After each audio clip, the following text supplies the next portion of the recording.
Então veja bem, na aula passada nós falamos sobre o lançamento oblíquo, tá?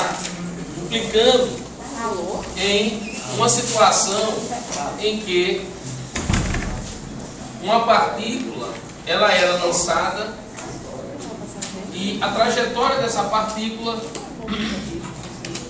era exatamente essa daqui. Um detalhe importante desse assunto era que exatamente nesse y máximo aqui, a velocidade y da partícula era zero. Fazendo com que nesse ponto aqui só existisse uma componente x da velocidade. Então essa componente x, ela sempre é a mesma em todos os pontos. Ela nunca vai mudar. Mas no lançamento horizontal, tudo vai depender de como você adota aqui o seu referencial, tá?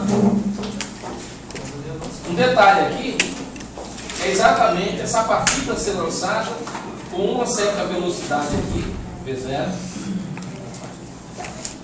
e a partícula executar exatamente essa trajetória aqui. Então você percebe que essa trajetória nada mais é do que a trajetória desse ponto de altura máxima até o Sol. Aqui eu tenho uma trajetória completa, que é uma parábola, aqui eu tenho um arco de parábola. Então agora as situações são as mesmas já previstas. Eu tenho essa distância daqui para cá, onde essa distância a gente vai chamar ela de novo do alcance.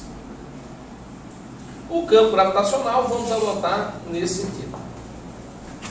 Então, um detalhe importante dessa altura aqui é que a velocidade da partícula na direção y aqui, nesse ponto, a velocidade para y aqui é zero.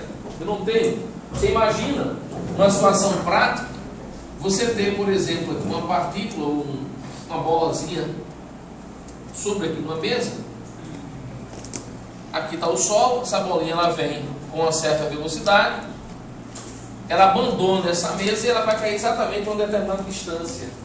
Se você passar aqui uma vertical, você pode fazer todas as perguntas clássicas fisicamente aqui. Velocidade com que a partícula atinge o Sol, tempo de queda, alcance. Então, isso são as perguntas clássicas que vocês vão enfrentar nesse problema, ok? Então, quando a partícula ela está numa determinada posição diferente daqui, você tem exatamente aqui, ó, as componentes da velocidade, a componente x e aqui a componente y na velocidade, ok? Então, o que isso implica dizer? Que a resultante ela vai estar aqui. Então, essa é a velocidade resultante. Da mesma forma que nós falamos anteriormente. Vetorialmente, ela é a soma vetorial dessas duas. Algebricamente, ela vai sair pelo teorema de Pitágoras. Ok? Então, essa velocidade V, essa velocidade V aqui, ela pode ser dada pela raiz quadrada da componente x da velocidade ao quadrado mais VY ao quadrado. E é assim que você deve calcular até essa partícula chegar ao solo. Porque quando ela chega no solo aqui, eu tenho que imaginar as duas componentes de velocidade. Então ela está chegando com essa velocidade V aqui. Não é mais esse V, tá? Esse V ela é variável. O único V que não se modifica é esse. A velocidade é constante, mas essa aqui não. Essa velocidade varia. Se essa velocidade varia, essa varia também. Ok? Então, para a gente mostrar um outro detalhe importante, nós vamos agora mostrar quais são as equações do movimento. Lançamento horizontal, é uma coisa de movimento horizontal. No nível não sei se está chamando, mas movimento horizontal é a mesma coisa. Por exemplo, se você está representando aqui o eixo x, que é esse eixo aqui, a pergunta clássica aqui é justamente essa, que é o alcance, né?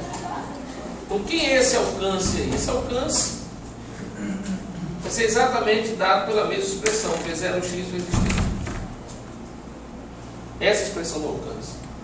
Essa velocidade, V0x, é a velocidade com que a partícula sai desse ponto, horizontalmente, essa velocidade não muda, tá? E esse tempo t é exatamente o tempo que eu vou associar ao tempo de queda da partícula.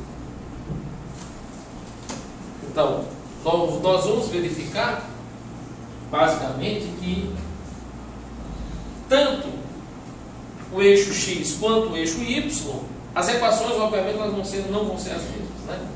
Por quê? Porque o eixo y, o movimento ele é um movimento uniformemente variável.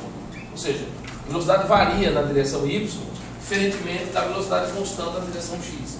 Então, essa equação é a equação do movimento para x. A única expressão importante é exatamente essa distância daqui para cá, que é o alcance.